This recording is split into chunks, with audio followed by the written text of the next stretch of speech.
예비 중1들이 알아야 할 지식 중에 한 가지인 현재 중1 내신 수업 어떻게 나오고 있는지 2023년 1학기 중간 기말고사를 먼저 시행을 했던 단대부 중의 예시를 통해 말씀드리도록 하겠습니다.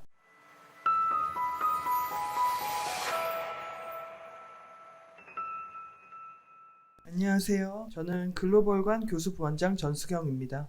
최신 분석이라는 말씀을 드릴 수 있는데 사실 최신일 수밖에 없는 게 작년까지는 지금 자유학년제로 시험이 없는 학교들이 대부분이었고 시험이 있는 몇몇 학교의 경우에도 사실 난이도가 특이할 만하다라고 보긴 어려웠어요. 3.6중 이런 학교도 마찬가지고. 그래서 저희가 일단 올해 본격적으로 이 강남권의 시험을 아이들이 치르게 되었는데 어땠는지 일단 전반적으로 말씀을 드리면 내신 시험 분석의 어떤 기존 틀에 맞춰서 일단 한번 도표화 시켜봤고요. 저희 중2부터 고등까지 KNS 학원에서 중2, 3 그리고 고1, 2, 3까지 고등반에서 관리를 받으면서 수업을 듣고 있잖아요. 그런 형태에 맞춰 보았습니다. 그랬을 때 부교재라는 말의 의미는 여기서는 전혀 다른 외부 지문을 의미하진 않아요. 선생님이 나눠주신 프린트를 의미하고 있고 그 프린트는 교과서에 굉장히 충실한 상태였거든요.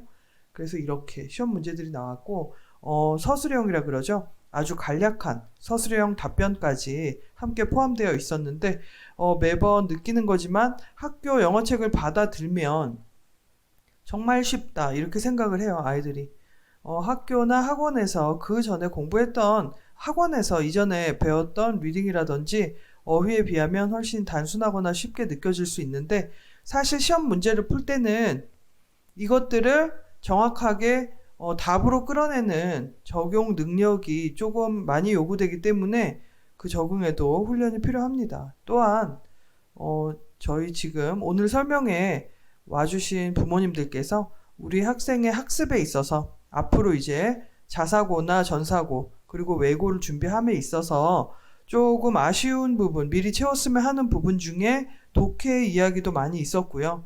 또한 어휘나 어법 이야기도 있었는데 이렇게 볼 수 있을 것 같아요.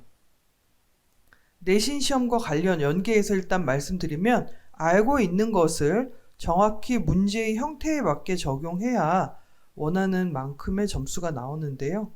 그 부분이 이해, 적용, 관리라는 세 단계로 나타나야 하고요.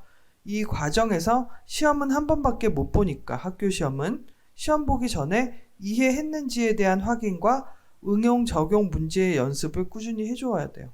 한 번으로 끝나는 게 아니거든요.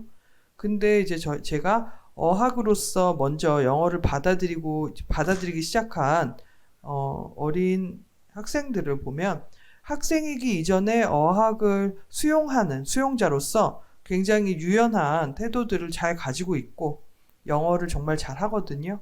근데 영어를 잘 하는 거랑 학습 능력을 갖추는 거랑은 조금 다른 이야기가 될 수 있어요. 영어를 잘 하는 것이 선행되는 게 맞지만 학습 능력을 갖춘다는 거는 이러한 규격에 맞는 형태로 내가 아는 것을 내보일 수 있어야 된다는 뜻이에요. 이 부분이 훈련과 연습 과정이 필요하고 KNS 초등부에서도 충분히 지금 규격화된 읽기와 문제풀이, 답의 근거 찾기, 그리고 어떤 본문의 구성과 주제문 요약, 주제어 요약들을 하고 있거든요. 그래서 이런 연습이 꾸준히 돼야 된다라고 볼 수 있어요. 자칫 잘못하면 약간 청중과 같은 마인드로 그냥 선생님이 제시한 것들을 읽고, 듣고, 보고 수준에서 끝날 수가 있어요. 근데 문제풀이를 안 해보면 자신이 어느 만큼 이해했는지 확인하기가 어렵다라는 부분이죠. 그래서 여기서도 마찬가지로 책을 봤을 때는 그런 약간 그냥 어학적인 개념으로 미국 교과서 같은 그런 수업을 들을 때의 어떤 어린 학생의 참여도 정도로만 보면 한번 쭉 읽어봤더니 너무 쉽네 이럴 수 있거든요. 근데 실제로 문제를 풀어보면 거기에서 굉장히 어려움들이 존재하고 아주 엄격한 기준이라는 게 존재하고 있습니다.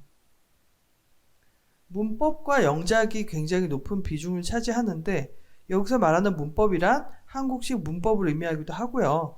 그 문법 중에서도 교과서를 통해 배운 내용만 나오는 것이 아니라 교과서를 통해 배운 내용 플러스 틀린 것을 모두 골라라 할 때 내재되어 있는 영어 실력을 필요로 했습니다.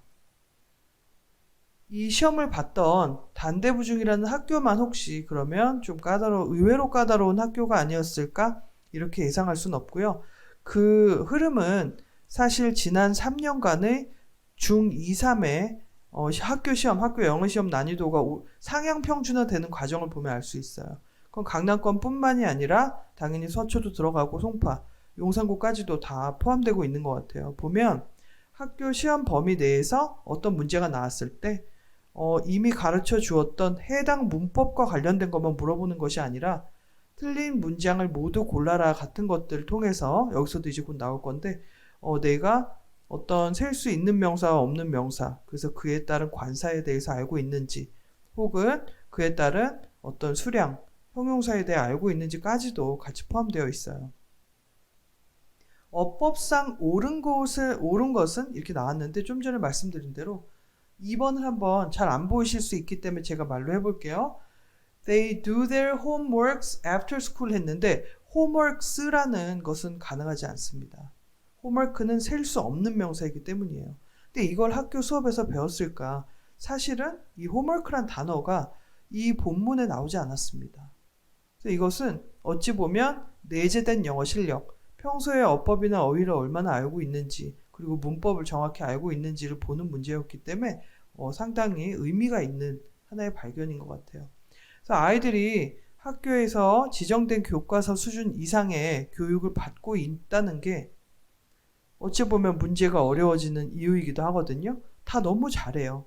그러면 모두가 100점 받는 시험을 주는 것이 과연 이 학교의 교육 방침이나 기조를 잘 보여줄 수 있냐? 그렇지 않죠. 그래서 더 학습 수준에 맞게 상향 평준을 시켜버리는 겁니다. 어법상 틀린 것은, 그래서 좀 전에 어법상 맞는 것은 했는데 그 다음 틀린 것은, 그랬을 때 이 문제를 잘 읽는 것도 굉장히 중요한 것 같아요.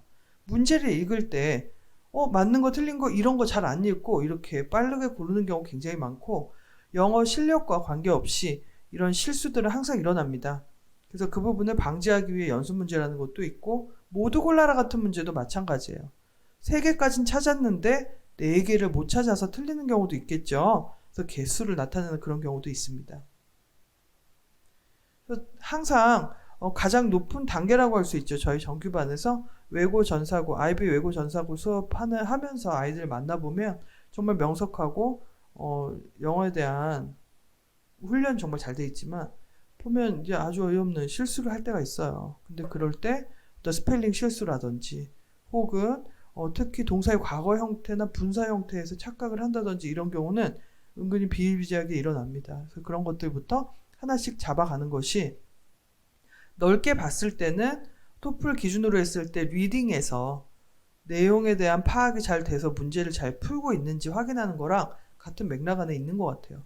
물론 토플 지문이 학교 중1 교과서 지문보다는 더 어렵지만 이 답의 근거를 본문 내에 가지고 가고자 하는 부분과 내가 정확히 답을 문제에서 말하는 의도한 정답을 찾았는지 스스로 확인하는 그런 과정 있잖아요. 그리고 채점을 한 뒤에 틀린 문제의 오답과 본문을 비교 분석하는 과정들이 결국에는 꼭 필요하다는 거죠. 그래서 이제 더 이상은 학교 시험을 준비할 때도 그냥 해당된 것만, 투부정사의 명사적 용법, 특히 가주어, 진주어만 가르쳐서는 안 된다는 거죠. 그래서 이때 시험이 당면했을 때 처음 이것을 배운 친구라면 너무나 힘들 수 있고, 미리 그 개념 정립이 잘 된 상태여야 된다, 이렇게 볼 수 있을 것 같습니다. 여기서도 보면 3번 같은 경우, 이게 사실 틀린 것은이기 때문에 이게 답이었는데 I am liking chocolate milk였어요. 근데 여기서는 감정을 나타내는 혹은 인지나 소유를 나타내는 동사는 진행시키지 않는다라는 나름대로 조금은 깊이가 있어야 되는 그런 지식을 요구하는 부분이었습니다. 요거를 아이들이 배워요. 문법, 한국인 선생님 문법 시간에 배우는데 이걸 기억하거나 각인하는 조금 계기가 없을 수도 있거든요. 근데 이렇게 문제의 형태로 나와 있는 실물 예시를 보면 이걸 몰랐으면 이건 틀릴 수 있겠구나, 이렇게 확인할 수 있다는 거죠. 저희 1학년부터 이제 글로벌관에서 KNS 글로벌관에서는 강남 기출 내신을 함께 함으로써 이런 문제들을 미리 접해보고 이런 식으로 내가 어떻게 아는지 확인하는 과정이 있구나를 배울 뿐더러 또한 저희 리뷰 테스트에서도 역시 그 틀린 것을 모두 골라서 고치시오라는 그런 문제들을 매번 풀거든요. 근데 이거는 저희 1학년 때 외고 전사고 다니고 지금 3학년 대명중 다니는 친구가 있어요. 근데 그 친구는 남매인데 그 누나가 있고 남동생이 지금 현재 최고반에 있고 1등도 하고 이러는데 모두 골라라 형태의 그런 훈련을 1년 내내 꾸준히 안 했으면 어땠을지 아찔하다 이런 말씀을 해주셨어요. 그러니까 이건 하루아침에 모두 골라라가 어려운 이유는 모든 종류의 문법을 다룰 수 있어야 되고 내가 직접 분석을 다 할 수 있어야 된다는 의미거든요. 근데 왜 문법이 어려울까 해보면 구구단처럼 1에서 9단까지 딱 정해진 틀만 외우면 그 형태를 안 벗어나고 퀴즈를 하는 게 아니고 세상의 모든 문장들은 이전에 쓰인 적이 없는 형태가 될 수 있잖아요. 근데 그 문장 내에 이 문법을 적용시켜야 된다는 게 제일 어려운 점이고 그래서 변별력으로서 존재할 수밖에 없거든요. 근데 그 연습을 다양하게 해당 문법에 대해서 해보지 않으면 모른다는 거죠. 그래서 이런 것들이 또 굉장히 중요합니다. I'm liking chocolate milk 요거를 고를 수 있어야 된다 라는 부분이었고 문법 지식을 적용하는 문항에 대해서 좀 더 말씀을 드리면 본문에 충실했어요. 하지만 다양한 어휘 어법을 포괄하는 문제로 첫 시험을 까다롭게 느낄만 했습니다. 왜? 학생들은 주어진 시간 내에 모든 문제를 풀 때 어찌 보면 당황하기도 하고 긴장도 많이 한 상태라 시간이 전혀 남아 돌거나 혹은 여유 있게 두 번, 세 번 체크하지 못하는 경우들도 있거든요. 그래서 철저한 암기는 일단 1번이에요. 철저한 암기만으로 되는 수준은 더 이상 없다고 봐야 돼요. 하지만 암기 플러스 알파가 필요하다. 이 플러스 알파는 시험 기간인 3주, 4주 내에만 채우는 게 아니라 미리 선행된 지식이 있어야 된다. 이렇게 볼 수 있을 것 같습니다. 그래서 이제 수일치는 당연히 주어가 무엇인지 알아야 된다라는 부분과 관계가 있는데 사실 교과서에 나오는 문장이 굉장히 길진 않거든요. 근데 그 문장 내에 나온 어떤 단어들과 이것들을 확인하는 과정들이 또 굉장히 중요한데 앞으로는 이제 중2, 3이 되고 혹은 이후에 이제 수능이나 토플을 하게 됐을 때나 혹은 토플을 도구로서 사용해서 심화 지문을 읽으려고 할 때는 문장 내에 본 동사를 찾고 주어와 그게 잘 호응을 이루는지 확인하는 과정도 항상 중요하고요. 어법의 문제로 나오기도 합니다. 왜냐하면 문장이 너무 길어지면 그 문장이 어떤 관계사나 어떤 접속사가 생략됐는지 같은 걸 구분할 줄 알아야 된다라는 의미거든요. 일단 여기에서는 가산, 불가산 명사가 좀 더 어렵게 느껴졌을 수 있다. 또한 좀 전에 말씀드린 be 더하기 현재 분사 형태의 진행형이 불가능한 동사에 대해서 알고 있었어야 한다. 이런 부분들이 좀 특이할 만한 사항입니다. 그래서 실제 시험지는 사실 제가 거의 가리고 있긴 한데요. 굉장히 막 열심히 푼 이런 아주 진한 단대부중이니까 다 남학생들이죠. 근데 그래도 꼼꼼하게 풀려고 이렇게 표시하면서 했던 그런 모습들이 나와 있는데 어때 생각보다 쉽지 않지라는 말에는 다 모두가 동의를 할 것입니다. 학원에서 배우는 내용 그것들 그 형식의 훈련이 좀 정말 많이 도움이 된다 이렇게 볼 수 있거든요. 수일치, 수량 형용사, 감정 분사 형태 같은 것들. 그래서 결국에는 이거는 2학년 때도 정말 많이 나오기 때문에 선생님들께서 문법 시간에도 굉장히 강조하는데 I am worried인지 I'm worrying인지 I'm interesting인지 I'm interested인지 이런 부분들을 체크할 수 있고 사람이 주어일 때 그 사람의 기분을 나타낼 때는 과거 분사로 나타내야 된다라는 부분이 있었어요. 또한 악기나 식사 앞에 관사를 쓰는지 안 쓰는지 쓴다면 어떻게 써야 되는지 이런 암기가 필요했던 부분입니다. 이거는 제가 이제 연습을 시킬 때 주었던 부분인데요. 결국 어떤 식으로 일치를 했나 보면요. 그 동사의 과거형 생각보다 모르기 때문에 fall, fell, fallen이라는 이 부분을 이거는 문법이 약한 친구만 틀리겠지라고 생각한 건 아니에요. 실제로 이런 것들 한번 짚어줘야 됩니다. fold가 아니라는 거 한번 확인할 수 있어야 되고, 그 I felt tired 이런 부분. 지금 초등학교 4학년, 5학년이라면 동사의 3단 변화표를 받고 퀴즈를 위해서 그걸 암기할 수 있는데 한 번으로 끝나는 게 아니라 중3 때까지 이거 까먹었을 거를 저격하는 그런 문제가 꼭 나와요. 그래서 이것들을 다시 한번 확인하고 공부하는 과정, 그리고 서답형을 계속 쓰는 과정들. 왜 서답형을 쓸 때는 수동태와 관련된 거, 그리고 현재 완료와 관련된 거에서 항상 이 PP형을 쓰잖아요. 그래서 그런 연습들을 꾸준히 하는 게 굉장히 중요합니다. 또한 어법상 틀린 것은 했을 때 이렇게 1차적으로 하고 그 다음으로는 현재 실제 학교 시험에 어려워지는 과정과 비슷하게 가야 됩니다. 몇 개인가? 모두 골라서 고쳐라를 시킬 수 있고요. 혹은 1, 하나, 1개, 2, 3개, 3, 5개, 4, 틀린 것이 없다. 이렇게 고를 수 있게 조금 다양한 문장을 읽어야지 되는 그런 문제들을 같이 풀게 됩니다. 그래서 보면 기본적인 난이도, 부정형, 의문형, 조동사, 일반 동사, 진행형 동사 형태를 알아야 되지만 또한 고급도 함께 들어있었습니다. 가산, 불가산, 시제, 일치, 관사, 분사형, 형용사 이런 것들이 있었습니다. 그래서 사실 3주 내에 모든 것들을 장착하고 준비를 하려면 다시 한번 말씀드리지만 기반이 되는 영어 실력이 필요해요. 그 기반이 되는 실력은 초등 때부터 쌓아 나가야지 됩니다.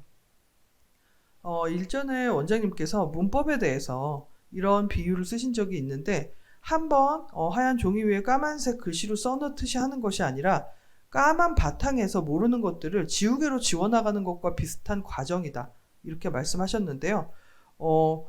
첫 번째 제가 좀 전에 말씀드린 대로 연필을 쓰는 과정이라 생각을 하면 왜 못하지 하고 의아할 수 있거든요. 10번씩 써 하면 10번씩 쓴 게 공책에 남아있잖아요. 근데 그걸 나중에 봤더니 흰 공책에 돼 있으면 이건 마술이잖아요. 마법인데. 근데 거꾸로 보면 사실 한번 새겨 넣어서 끝나는 게 아니라 모른다라는 면적이 이렇게 까맣게 있을 때 지우개로 그것을 지워서 최대한 하얗게 완전히 하얘질 때까지 반복 훈련하는 과정이다. 이렇게 말씀하셨고 실제로 최고 반 학생들 이후에 자사고, 외고 그리고 서울대까지 연결되는 최대 이제 아웃풋이 서울대라고 했을 때 가는 학생들을 봤을 때 이런 과정들이 결국엔 있다라는 말씀이시거든요. 그럼 첫 번째 지우개질이 시작돼야 되는 시점이 지금 초등이고 그때 얼마나 성실히 하냐에 따라 1학년, 2학년, 3학년 실제 시험에서의 내가 몰라서 큰일 날 뻔하는 부담이 적어질 수밖에 없어요. 이런 과정들이 함께 되는 것이 필요합니다.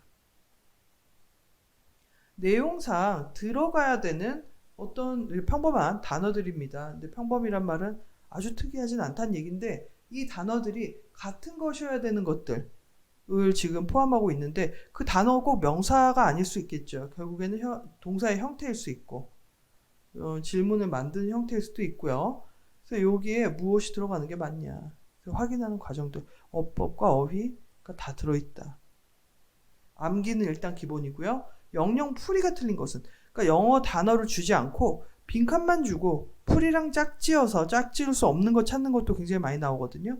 2, 3학년 때만 나오던 것들, 더 옛날에는 몇몇 까다로운 학교에서만 나오던 것들이 이제는 전체적으로 상향 평준화가 돼서 모든 학교가 그렇게 준비가 돼야 된다라는 이런 변화가 있습니다. 사실 어떤 학교인지가 혹은 어떤 학교를 앞으로 가게 될지가 중요한 게 아니라 전체적인 트렌드는 상향되고 있고 거기에서 결국에는 어떤 변별력을 가진 문제를 풀 수 있는 극소수가 되는 게 사실 목표거든요. 왜 극소수라고 하냐면 다양한 실수라든지 혹은 자기 객관화의 실패로 지금처럼 이 설명에 와 주신 학부모님들의 자녀처럼 미리 대비를 못하는 경우도 많이 있어요. 그냥 어학과 학습의 차이에 대해서 조금 생각을 일부러 안 하시는 경우도 있는 것 같거든요. 어학을 잘하려면 옳다, 그르다, 맞다, 틀리다라는 평가를, 그런 어찌 보면 비판적일 수 있는 평가를 안 받는 게 최선이다 이렇게 생각하시는 경우도 있어요. 근데 어학으로선 그게 사실이죠. 머릿속으로 문법 생각하다 문장을 말 못하는 아주 예전식 한국식 영어 말하기 실패자들이 있잖아요, 결국. 그래서 문법은 100점인데 그걸 안 하려고 더 유창해지게 만들기 위해 오히려 방지하고 싶어 하시는 경우도 있는 것 같아요. 근데 그러면 지금 세대에 맞는 능력을 발휘하기 어려워요.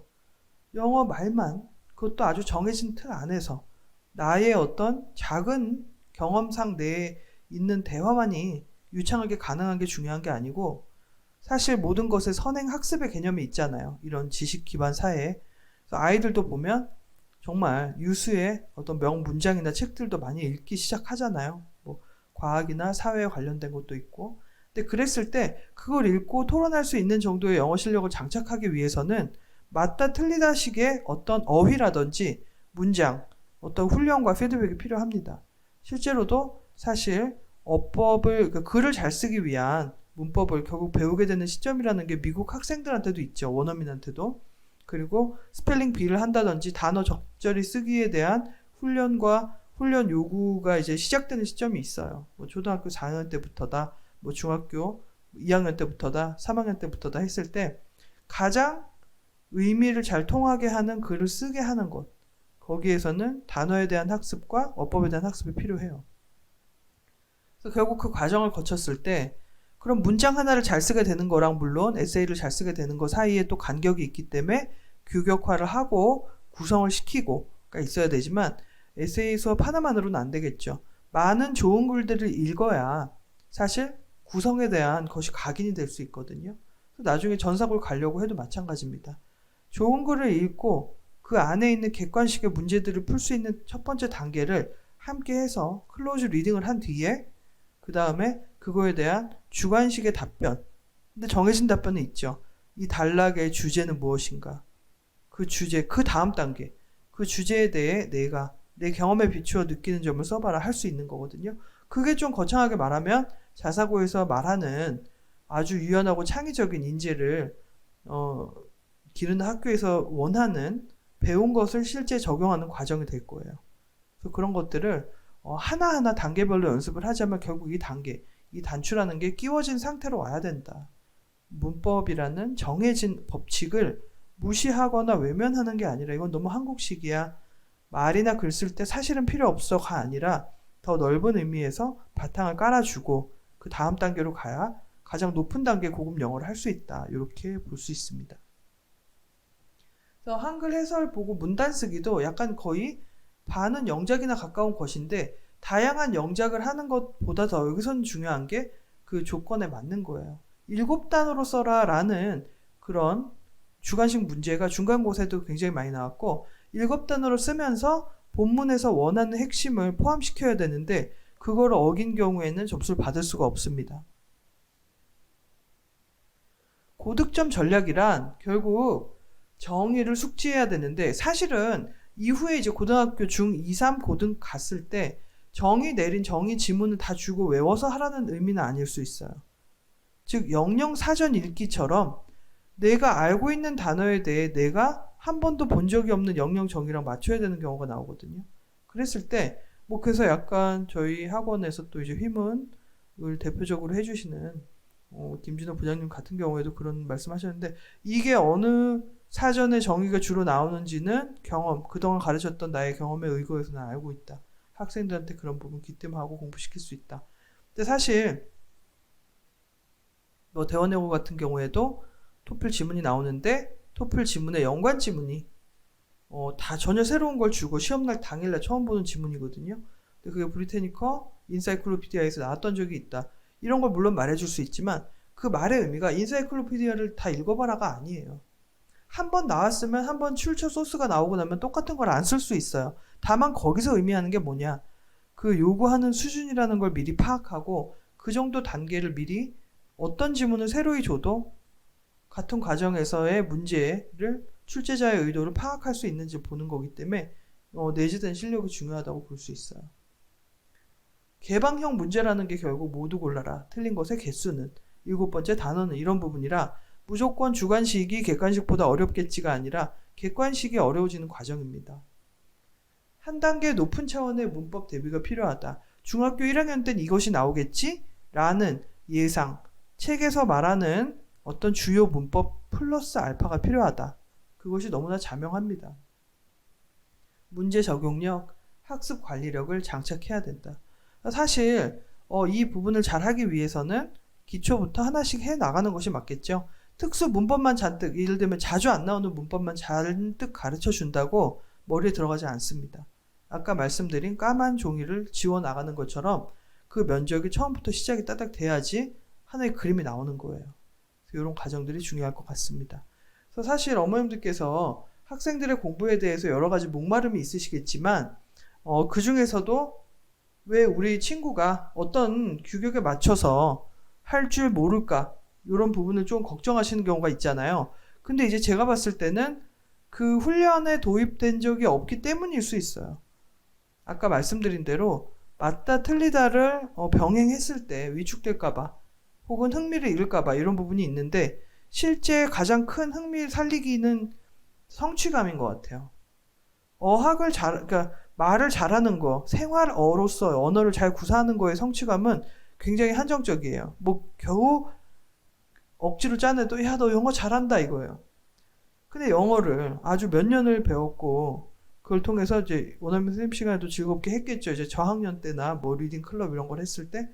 근데 그 단계의 즐거움은 거기까지고 내용에 대한 어떤 흥미, 아이가 만약에 문학을 좋아한다, 해리포터를 좋아한다, 아니면 과학을 좋아한다, 이런 류의 흥미로 파고드는 경우가 아니면 대부분은요, 이 활동이 유튜브를 보거나 이런 것보다 재밌지 않잖아요. 여기서 필요한 거는 또 다시 한번 말하지만 맞다 틀리다라는 기준이나 규격일 수 있어요. 학습 도구로서 이걸 사용하는 방법들을 요구를 하고 그거에 대한 정확한 점수가 나오는 게 오히려 아이들은 더 대범합니다. 더 큰 학습자들보다, 고등학생보다 그럴 수 있고 이걸 맞추기 위한 노력을 하고 틀렸어요? 다시 찾아볼게요. 이렇게 하고 맞았을 때 뿌듯하고 내가 아는 만큼의 지식과 기술이 적용돼야 되는 챌린지를 받아들였을 때 그걸 재밌게 받아들이거든요. 이 재밌게 받아들이는 과정이 차곡차곡 쌓여서 중학생이 되었을 때 제가 만나본 외고 전사고, KNS 외고 전사고 아이들의 특징은 학습의 과제에 대해 두려움이나 본질적인 거부감이 없어요. 왜냐면 내가 해냈다라고 하는 경험들이 쌓여 있는 상태예요. 어느 정도. 저희 KNS 초등부를 통해서. 그래서 뭘 배우는데 거침이 없습니다. 이 도구를 사용해서 배운다면 그냥 아주 뭐 그림 일기를 그려보세요 같은 형태의 모호한 언어를 사용한 태스크보다 훨씬 명확하고 훨씬 아이들에게 자신감 있는 어떤 접근성을 보여줘요. 그래서 이 부분이 굉장히 중요하다. 학교 시험을 잘 보기 위해서. 또한 이전에 말씀해주신 읽기가 약한 것 같은데 같은 부분을 명확히 어떤 부분인지 확인시키고 그걸 굉장히 실제적인 방식으로 고쳐 나가거나 개선해 나갈 수 있다는 거죠. 그래서 이런 학습이 지금 시작된다면 빨리 시작될수록 그것의 효과는 그냥 1년만큼 빠른 게 아니라 만약에 초등 때 1년 먼저 시작하면 고등 때 1년 앞서는 게 아니라 3년 앞선다고 생각을 합니다. 언어의 어떤 습득 능력에 창문이 가장 활짝 열려있는 시기가 지금 이때이기 때문이거든요. 그래서 그때 이런 방향을 갖고 공부를 할 때 문법, 한국식 문법도 아주 철저히 정말 남다르게 잘할 수 있도록 저희 선생님들이 준비해서 공부를 시키니까요. 같이 하게끔 해주시면 좋을 것 같습니다.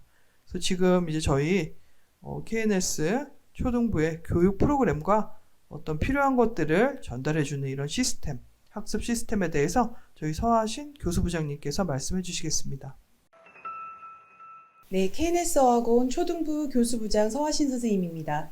네, 제가 이제 초등부 예비 중일 학생들 어떤 부분을 준비를 해야 되는지 그 부분에 대해서 제가 설명을 좀 드리도록 할게요. 저희가 지금 중등으로 넘어가는 아주 중요한 시기잖아요. 그러면 어떤 부분에 포커스를 맞춰야 되는지 그 부분을 좀 말씀을 드릴 텐데요. 먼저 저희 초등부에서는 균형 있는 수업을 합니다. 그래서 vocabulary reading, grammar writing, 그리고 원어민 선생님 수업, IB 수업과 라이팅 수업 이런 모든 부분들을 골고루 준비를 하고 있어요. 왜냐면 사실 특목고라든지 저희가 어떤 일반고라든지 어디로 갈지 아직 모르기 때문에 지금 현재로서는 저희가 골고루 균형감 있게 준비를 해주는 게 중요하다고 생각을 하고요. 먼저 이제 주 2회부터 제가 설명을 드리도록 하겠습니다. 주 2회. 예비 중일은 지금 현재 6학년이잖아요. 월금반과 화목반 이렇게 진행을 한다고 보시면 될 것 같고요. 레벨을 먼저 말씀을 드릴게요. Advanced, Challenge, Expert, 의대반 이렇게 4가지 레벨이 준비되어 있습니다. 4가지 레벨이 준비되어 있고 만약에 주 2회를 왔을 때 아이가 올 때마다 그래머 수업을 합니다. 올 때마다 그래머 수업을 하고 올 때마다 리딩 수업을 하고 그리고 올 때마다 단어 시험을 봅니다. 일단 기본적으로는 문제풀이를 좀 더 준비를 해야 되기 때문에 리딩과 그래머 올 때마다 보캐블러리 진행이 된다고 보시면 되고요. 월요일은 IB 수업, 영어 원어 수업을 진행을 하고 금요일은 라이팅 수업을 영어로 진행을 한다고 보시면 될 것 같아요. 저희가 이제 5학년 같은 경우는 소설이 또 거기에 들어가 있어요. 그래서 혹시 동생분이 있으시면 저희가 3, 4, 5, 6 이렇게 초등부는 진행이 되기 때문에 관심을 가져주셔도 좋을 것 같고요. 어휘부터 좀 말씀을 드릴게요. 어휘 테스트를 올 때마다 진행을 하고요. 한 40개 정도 시험을 본다고 보시면 될 것 같아요. 리딩에서 뽑은 단어와 그리고 생 단어장, 그냥 단어장에서 한 챕터, 그리고 리딩에서 뽑은 단어와 한 챕터 이렇게 해서 배웠던 부분을 다시 리딩 교재에서 선택한 단어로 하기 때문에 문맥에서의 뜻을 저희가 확인할 수가 있어요. 그러니까 문맥에서 어떻게 나왔는지, 그러니까 단순히 단어만 딱 외우게 되면 이 문장 내에서 어떻게 쓰였는지 알 수 없기 때문에 그 부분을 더블 체크를 하고 복습을 한다고 보시면 될 것 같고요.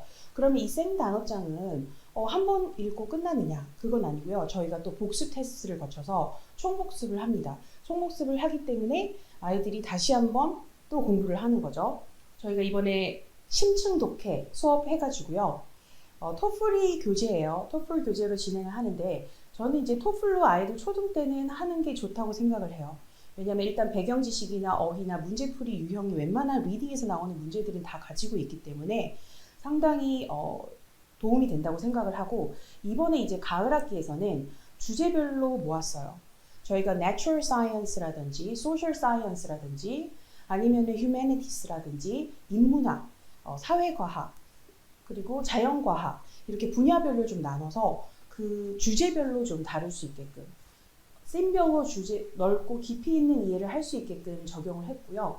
일단 배경 지식에서 이 문제풀이만 집중을 하는 건 아니고요. 저희가 만약에 어떤 토픽에 대해서 공부를 한다면 선생님이 그 부분을 확장을 시켜주세요.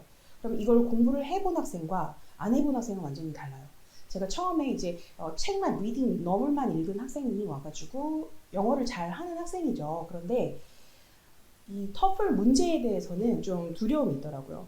근데 제가 이렇게 아이들을 봤을 때 이 경험의 차이가 중요해요. 나 토플 공부해봤어. 나 이 문제 풀어봤어. 난이도 있는 어휘 풀어봤어. 읽어봤어. 외워봤어. 이런 경험이 아이들에게는 좀 두려움을 줄여줄 수가 있어요. 중등에 가서도 새로운 거를 경험했을 때 그거에 대한 좀 두려움을 없앨 수 있거든요. 그래서 지금부터 아이들이 진입 장벽이 좀 낮을 때 좀 데리고 오셔서 시작을 시켜주시는 게 정말 좋습니다. 그리고 저희는 직독직해를 진행을 해요. 사실 제가 막상 해석을 좀 시켜봤을 때 너무 좀 약한 학생들이 많아요. 그 말은 무슨 말이냐면 일단 국어에서 조금 어려워하고요. 그리고 영어에서도 영어로 표현하는 거는 아주 풍부한 학생인데 이거를 한국어로 정확하게 해석을 하는 부분에 있어서는 상당히 어려움을 겪고 이게 문제는 지금 난이도의 문제들은 어느 정도 다 풀 수가 있을 거예요. 그런데 난이도가 올라가면 올라갈수록 이 정확도를 준비시킨 학생과 안 한 학생은 갭이 엄청 벌어져요. 그래서 중등 가가지고 우리 초등학교 때 너무 잘했던 학생인데 해서 좀 놀라는 경우가 있으실 거예요. 그것도 하나의 그 일맥상통하는 부분인데요. 중등에서 힘든 이유가 뭐냐면 중학교 1학년 때는 난이도가 이 정도라면 급상승을 해요. 난이도가. 이만큼 확 팍팍 올라가는 거죠. 그러면 우리는 준비를 어떻게 해야 되느냐. 그 팍팍 올라가는 그 포인트까지 어느 정도 앞서서 기다리고 있는 거예요. 그게 어느 정도 준비가 됐을 때 아이들이 치고 올라가고 할 수 있는데 지금 속도로만 준비를 했다가는 그 따라가는 속도를 올라가는 속도를 따라잡을 수가 없는 거예요. 그래서 정말 아이들이 중2 때부터 정말 좀 힘들어 하거든요. 저희는 이제 목표는 중2 때, 중3 때 난이도가 급상승하는 순간에도 흔들리지 않게끔 준비하는 게 목표입니다. 그리고 문법은 주 2회를 들어가요. 예비 중1이기 때문에 이 문법에 있어서 좀 저희가 포커스를 맞추는 부분이 있습니다. 서술형을 좀 더 정확하게 하는 부분에 포커스를 맞췄고요. 저희가 뭐 용어도 당연히 중요하고 여러 가지 유형도 중요하고 그렇지만 일단 중학교를 올라가기 전이기 때문에 다시 한번 정확한 용어와 개념을 하면서 용어와 개념만 하면 안 되겠죠. 문제풀이에 정확하게 적용을 해야지 점수가 나올 거 아니에요. 그래서 이 문제풀이에 적용을 해서 틀리는 거를 정확하게 알고 가는 거, 그게 좀 중요할 것 같고요.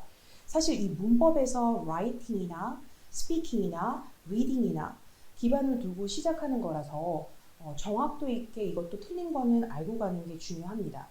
그리고 서술형 문제 많이 풀어볼 거고요. 선생님이 좀 아이들에게도 시켜보는 시간, 사실 시켜보지 않으면 아이들은 그냥 좀 단순하게 그냥 멍하니 있을 수도 있어요. 열심히 하는 것처럼 보이나 열심히 하는 것처럼 보이지만 그렇지 않은 학생도 있거든요. 그래서 시켜보면서 긴장감을 유지하면서 좀 참여할 수 있게끔, 저는 그게 좀 수업에서 중요하다고 생각을 하고요. 아이들에게 질문을 해야 이 아이가 알고 있는지 알 수가 있어요. 그리고 올 때마다 저희는 이제 리뷰 테스트를 보기 때문에 그 부분에서 어머니들께서 문자로 받아보실 수가 있으세요. 사실 중등 내신이 만만치가 않고 예전에는 이 정도만 준비하면 되지, 아니면 뭐 2, 3주 준비하면 되는 거 아니야? 라고 했을 때 지금 현재는 사실 제가 느끼기에는 난이도가 만만치 않다. 그리고 예전에는 일정 학교들만 좀 어려웠다면 지금은 다 어려운 상황이잖아요. 그래서 초등 때 얼마만큼 준비를 했느냐, 중1 때 얼마만큼 준비를 했느냐, 준비를 한 자와 안 한 자의 차이가 명백하게 갈린다고 보면 될 것 같아요. 그래서 저희 중등 내신 서술형 난이도가 급상승하고 조건들이 많이 붙으면서 저희도 이제 그에 맞춰서 준비를 해줘야겠죠. 서술형을 강화를 하고 개념 용어 정리를 좀 정확하게 해줘야 되고요. 그리고 문제 응용력을 강화시켜줘야 되고 리뷰 테스트를 매번 볼 거예요. 이번 주에 투부정사를 공부했으면 다음 주에 투부정사를 리뷰 테스트를 합니다. 월요일에 메인 진도가 나가고요. 금요일에 그 배웠던 부분을 다시 한번 선생님이랑 정리해요. 그럼 총 2회에 걸쳐서 준비를 하고 그 다음 주 월요일에 저번 주에 정말 월요일 금요일에 배웠던 이 투부정사에서 틀린 거를 다시 한번 정리해요. 그럼 총 3번에 걸쳐서 정리를 하기 때문에 훨씬 더 좀 더 깊이 있게 들어갈 수가 있어요. 이런 그 가을 학기, 만약에 우리 아이가 문법을 한 번도 안 해봤다라고 하면은 저희 학원에 와서 초반에는 힘들 수 있지만 가을 학기에 책 한 권을 끝내고 겨울 학기에 책 한 권을 끝내요. 그렇게 되면 총 2권 정도는 한 번 정리를 하잖아요. 그렇기 때문에 아이가 엄마 문법이 좀 어려운데 내가 해보니까 2번째 학기를 이렇게 가을 겨울을 해보니까 내가 이 부분을 좀 하면 될 것 같아. 아이들도 이제 계획을 세울 수가 있거든요. 그리고 나 부족하니까 엄마 나 문법 특강 들을래, 이렇게 할 수도 있고요. 그래서 만약에 중학교 1학년에 가서 바로 듣게 되면 그때도 완전 늦은 건 아니죠. 그렇지만 베스트는 지금 빨리 한 번이라도 한 회라도 더 정리를 하고 가는 게 좋다. 저희가 예비 중일 저희 5학년도 그렇고 6학년도 그렇고 만약에 5학년 초반에 우리 아이가 왔다고 하면 봄, 여름, 가을, 겨울 4번에 걸쳐서 책을 한 권씩 끝내요. 그러면 5학년 때부터 시작했을 때 문법을 8권을 한번 정리하는 거예요. 그렇게 되면 아이들이 이렇게 8번을 5학년, 6학년에 걸쳐서 8권을 정리하고 매주 리뷰 테스트를 보면서 본인이 부족한 부분을 하고 이렇게 하고 나서 중등에 가면 아무래도 아이들은 그때 흡수력이 확 상승합니다. 선생님이 문법을 용어를 좀 어려운 얘기를 해도 알아들을 수가 있다는 거죠. 그런데 이제 아이들이 중학교 가서 수학, 과학 할 게 너무 많은데 한꺼번에 해야 될 게 너무 많은데 문법도 무슨 외계어 하는 느낌으로 받아들이다 보니까 여태까지 영어를 안 해왔던 게 아니잖아요. 그런데 또 다시 그 용어를 다시 한번 매칭을 시켜줘야 돼요.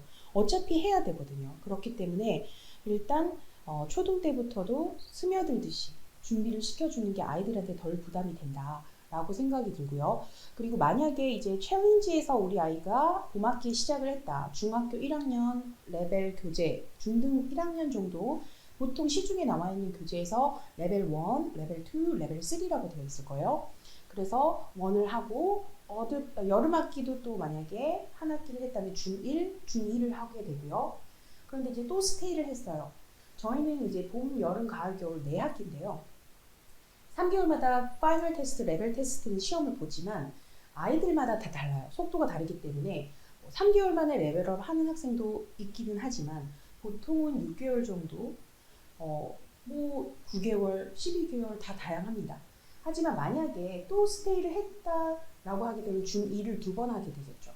근데 그 다음에 겨울학기에 레벨업을 하게 되면 중3을 하게 되고 만약에 스테이를 한다 하더라도 중3을 하게 돼요. 그래서 좀 더 올라가는 시스템으로 해서 아이들이 좀 난이도에 맞게 준비할 수 있게끔 진행을 했고요. IB 수업이 있어요, 저희가.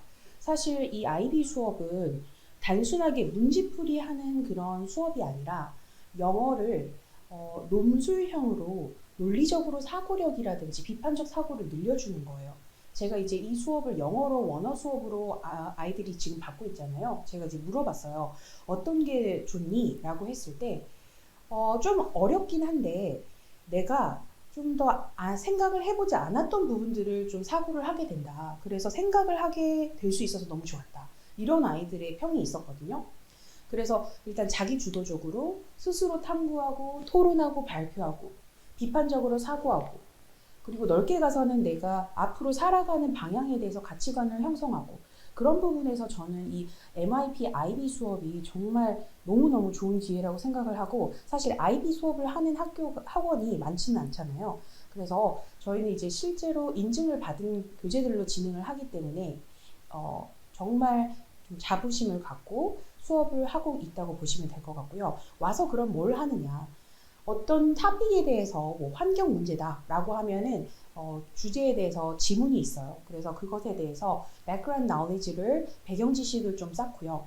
그리고 리서치 작업을 합니다. 왜냐하면 여기 있는 내용만으로는 아이가 판단하기 힘들기 때문에 좀 더 자기의 주장을 좀 펼칠 수 있게끔 자료를 준비하는 과정, 리서치하는 걸 배우게 돼요. 그리고 그 부분에 대해서 자신의 생각을 너는 그런 생각을 가졌구나. 하지만 나는 이런 생각을 가졌어 라고 자신의 생각을 표현하는 거 거기까지 이제 진행이 돼야지 저희가 IB 수업을 좀 더 잘 이끌어 왔다라고 볼 수가 있을 것 같고요. 사실 이 모든 영역들을 골고루 발전시켜주는 정말 최고의 수업이라고 생각을 하고요. 6학년이라면 지금 IB 수업이 다 들어갑니다. 모든 레벨의 Advanced, Challenge, Expert, 위대반 이 English 1, 2를 할지 아니면 Individual Societies를 할지 Language Literature를 할지 레벨별로 다를 뿐이지 다 들어간다고 보시면 될 것 같아요. 그리고 Writing 수업 사실 제가 수행평가나 이런 부분들을 고려했을 때 이 Writing 수업을 또 포기할 수가 없잖아요. 이 아이들이 Writing 수업을 해본 학생이랑 안 해본 학생이랑 또 다릅니다. 만약에 그냥 일기식으로만 썼던 학생이라면 반드시 토플 에세이 스타일이라든지 인디펜던트 스타일이라든지 좀 그 서론, 본론, 결론으로 아카데믹하게 쓰는 연습을 해봐야 돼요. 그래서 저희가 이번에 계획하고 있는 거는 우리 아이가 라이팅을 쓰는 방법도 배우고 그리고 한 학기에 2회, 9월에 한 번, 10월에 한 번 라이팅 에세이를 작성해서 첨삭을 진행하기 때문에 어떤 부분이 부족하다. 어차피 저희가 9월, 10월, 11월에 파이널 테스트가 또 있어요.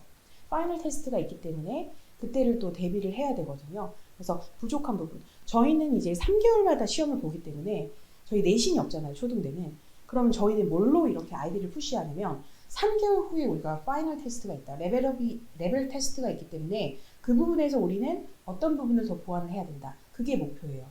만약에 이제 파이널 테스트를 어떤 문법이 약했다. 그럼 다음 학기는 이제 이 문법에 포커스를 맞추는 거죠. 사실 저희 학원에 주 2회반을 보내주시면 이 4가지 영역들을 골고루 다 해요. 스피킹, 라이팅, 리딩, 문법, 모든 어휘부터 모든 부분들을 골고루 준비를 할 수가 있어요. 그렇지만 일단 어떤 부분이 부족한지 취약점을 알아야 그 부분을 좀 더 다음 학기에 대비를 할 수가 있겠죠. 저희가 이제 테스트를 좀 많이 봅니다. 네. 사실 자기 검증을 하지 않고 계속 공부만 하는 거는 자신의 현재 위치를 알 수가 없잖아요. 어머니들도 열심히 한다고는 하는데 애가 어느 정도인지 확인할 수가 없고 다음에 어떤 부분을 더 대비해야 되는지 알 수가 없기 때문에 저희는 문법 같은 경우는 매주 리뷰 테스트를 봐요. 그래서 문법은 올 때마다 리뷰 테스트를 봐서 만약에 뭐 15점 만점에 12점 패스, 10점 페일 이렇게 문자가 갑니다. 그러면 어머니들께서 보셨을 때도 뭐 반평균은 뭐 9점인데 우리 애는 뭐 12점이 나왔구나. 반평균은 11점인데 우리 애는 8점이 나왔네. 이런 부분들을 투부정사를 좀 어려워하나 이 부분 정도는 바꾸셔도 문자로 확인하실 수가 있으세요. 그리고 이제 중간고사 정도라고 보시면 되는데 어치브먼트 테스트가 있어요. 9, 10, 11월 10월 같은 경우는 중간고사 9월에 열심히 했던 걸 바탕으로 어치브먼트 테스트 문법과 리딩을 미니 테스트로 봅니다. 그러면 이제 어느 정도 아이들이 어떤 부분이 부족한지 알 수 있기 때문에 우리 파이널 때는 이 부분을 대비하자. 뭐 평균에 비해서 문법이 확 낮게 나왔다든지 그랬을 때 이제 이 파이널에서 문법, 리딩, 라이팅까지 들어가요. 이 레벨 테스트가 제일 중요합니다. 11월에 보는 사실 이 테스트가 나중에 입학고사가 되는 거예요. 신규생들도 저희가 이제 1등부터 쭉 나열했을 때 커트가 되잖아요. 그러면 이 레벨별로 평균이 있을 때 그 커트에 들어올 수 있는지 이 점수를 가지고 신규생이 왔을 때 이 학생은 어느 정도에 들어가면 맞겠다. 이게 딱 나오거든요. 그래서 어찌됐든 3개월 동안 저희는 목표를 가지고 준비를 한다. 그리고 취약점을 아까 그 어치브먼트 테스트에서도 문법에서도 일반 동사가 약한지 아니면은 대명사가 약한지 아니면은 의문사가 약한지 아니면은 뭐 투부정사만 3개 틀렸다든지 이런 부분들을 먼저 파악을 할 수가 있어요. 그러면 이 부분을 파악을 해서 대비를 할 수 있겠죠.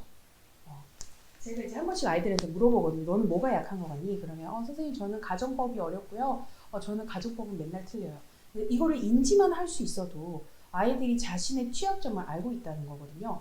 그래서 그런 부분들을 그리고 이제 계속 그 용어를 익숙하게 해주면서 아이들한테 그 거부감을 좀 낮출 필요가 있어요.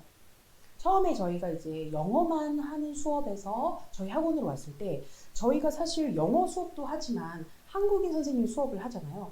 그러면 아이들이 처음에 왔을 때 원어 수업은 오히려 괜찮다고 하더라고요.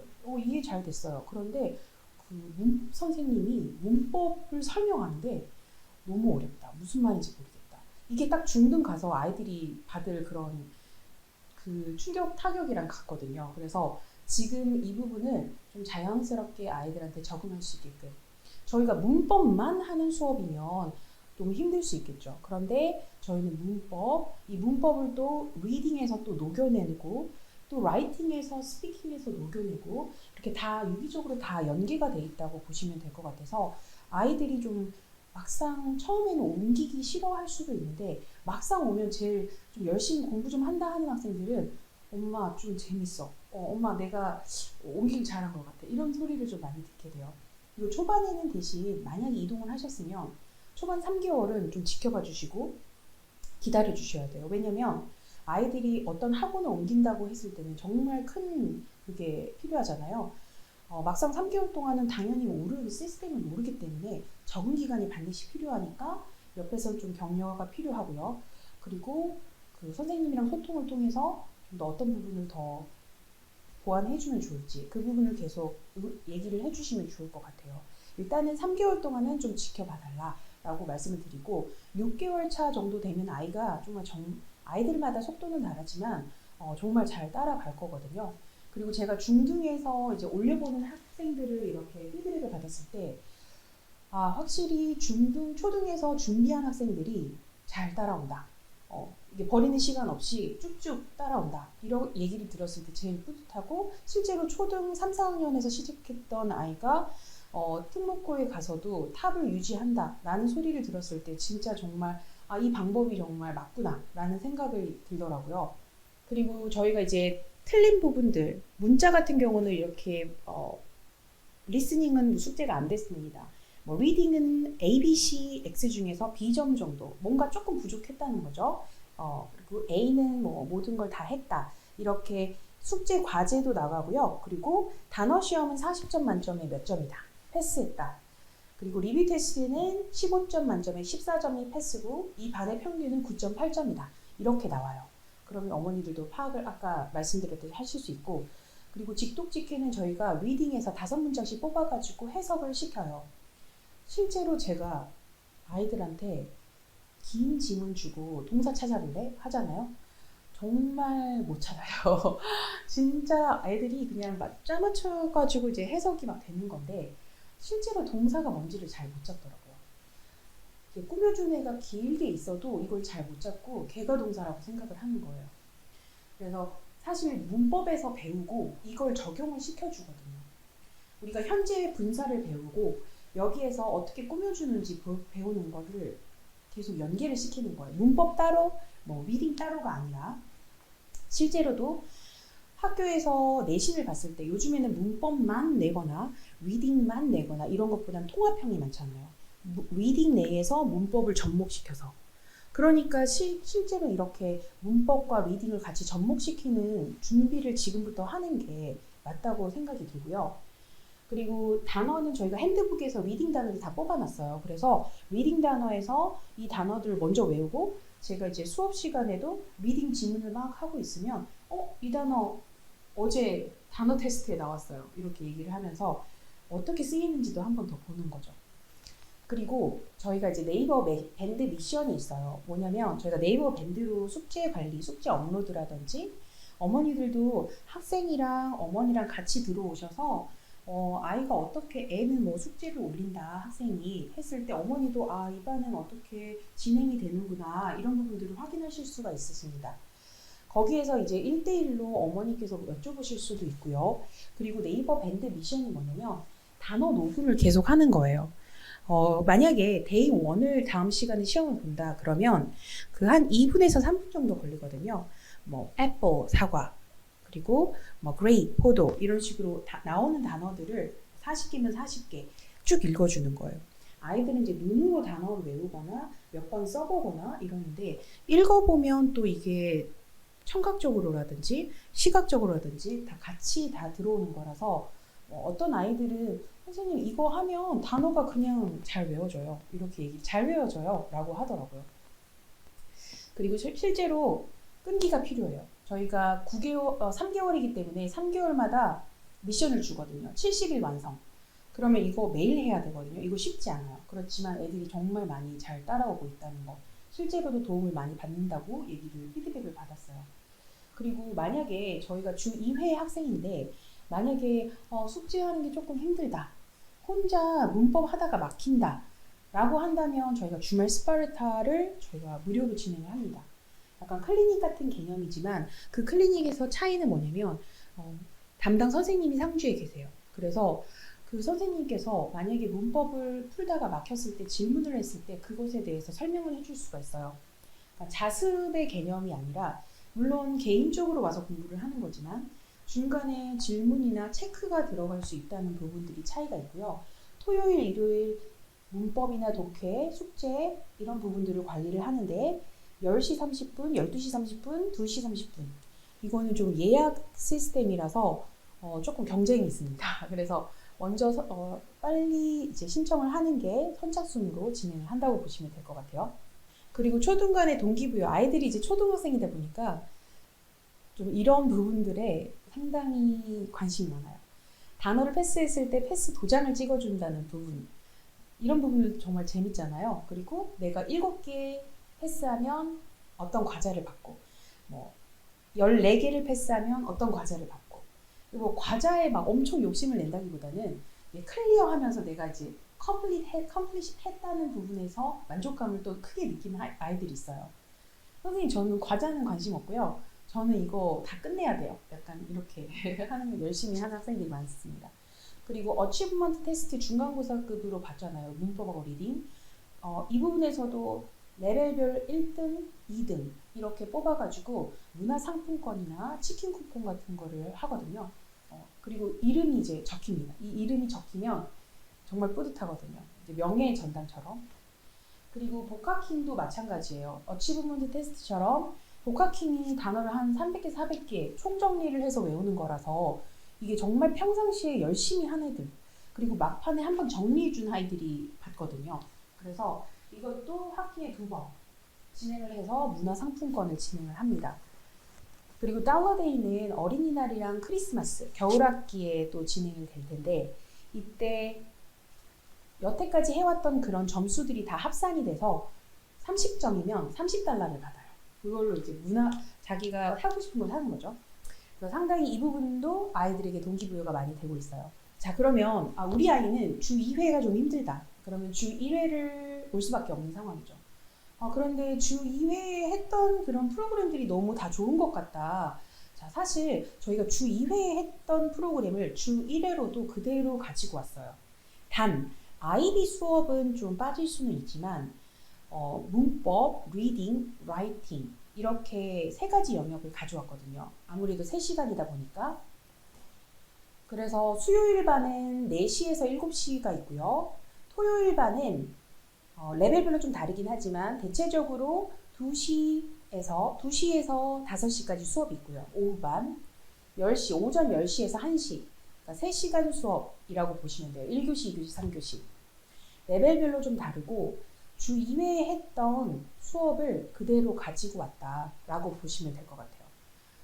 아무래도 주 2회를 추천을 드립니다. 일단은 초등학생이니까. 그런데 도저히 안 된다라고 한다면 저는 주 1회도 정말 프로그램이 탄탄하다. 이것만 좀 잘 따라가도 그래도 좀 불안한 마음을 해소할 수 있어요. 수학에 지금 올인을 하고 있다. 과학, 수학에 올인을 하고 있다면 시간이 도저히 안 된다라고 할 때 그럴 경우에는 주 1회도 정말 좀 베스트라고 볼 수가 있고요. 주 1회에서는 일단 라이팅 수업 들어가요. 원어민 선생님 수업이 들어가고요. 자, 레벨별로 조금은 다를 수는 있어요. 최상위반이나 그리고 기본반 같은 경우는 좀 포커스 해야 될 부분들이 있기 때문에 목적성이 좀 뚜렷해서 그 부분에선 좀 다를 수 있지만 A, B, C, S반은 다 라이팅 수업이 들어가고요. 그리고 문법 수업, 이 문법 수업 무조건 들어가요. 예비 중1이면 이거는 해야지 라는 생각은 정말 듭니다. 그리고 토플 독해 수업, 한국어 선생님이 해주시고요. 정확도 있게 해석하는 거, 직독직해, 문제풀이까지 진행을 하고 당연히 이제 어휘는 기본적으로 들어가는 거겠죠. 그리고 만약에 우리 아이가 이과 최상이다. 영어는 여태까지 좀 많이 했다. 그런데 지금 실제로는 시간이 없어서 못하고 있다. 그렇다면 이제 만약에 최상위반 의대반 정도 점수가 나오는데 그렇지만 지금 수학에 너무 올인하다 보니까 불안하다. 여태까지 해왔던 거를 잊어버릴 수 있을 것 같고 중등 가서 또 못 따라가면 어떡하지? 이런 부분 갭이 너무 벌어질까 봐 걱정을 하시는 부분이 있는데 그렇더라면은 이제 라이팅은 여기에서는 원어 수업은 빠지지만 일단 1교시, 2교시, 3교시를 좀 더 타이트하게 문제풀이 집중적으로 1교시는 토플 리딩으로 심층 독해를 좀 진행하고요. 그리고 문법, 중등 교재로 이것도 리뷰 테스트를 계속 진행을 해요. 그리고 이제 좀 차이가 있다면 토요반은 탭스에서 나왔던 문제들을 좀 풀리면 아이들이 응용력이 확 늘어나고요. 어휘라든지 문법 깊이가 좀 더 나타납니다. 사실 이 문법 문제는 투부정사만 모아놨기 때문에 투부정사 내외에서의 문제라면 이 탭스 문제는 정말 그 내신에서 난이도 좀 어렵다는 문제들 있잖아요. 그런 문제들을 좀 대비할 수 있을 정도의 문제 난이도들이에요. 그래서 종합적인 그런 문제 응용력을 키우고 싶다라고 하면은 최상위반 탭스 수업을 좀 추천을 드리고 있습니다. 그리고 이 최상위반 주 1회를 하게 되면 중등 특목 자사반 지금 현재 대원외고 하나고반 그리고 외대부고반 이 반과 연계가 되어 있다고 보시면 돼요. 그렇다면 그 앞반에 있었던 이 레벨들은 특목고 반을 못 가느냐? 그건 아니에요. 이게 순차적으로 이어져 있기 때문에 지금 현재 이 레벨이라 하더라도 중학교 1학년, 2학년 때는 상위권으로 들어갈 수 있어요. 그래서 제가 지금 추천을 드리는 거는 왔다 갔다 이동을 하다가는 아이들이 버리는 시간이 너무 많기 때문에 현재 저희 커리큘럼은 초등, 중등, 고등이 다 연계가 돼 있어요.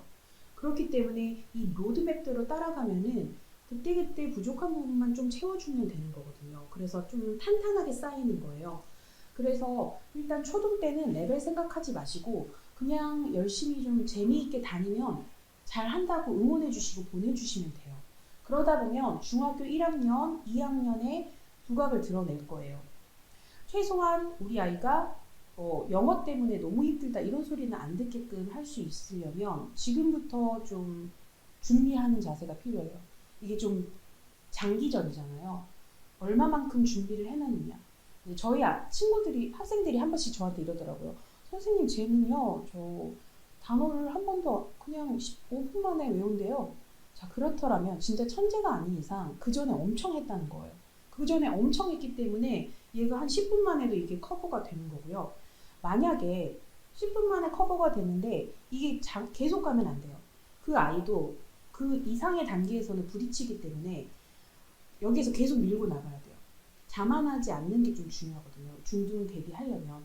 자, 그리고 저희 아이는 좀 대원외고, 하나고, 외대부고 반에서 원어 수업 쪽 좀 사고력, 비판적 사고 이런 부분을 좀 더 보완하고 싶다 라고 한다면 이 수업을 좀 추천을 드려요.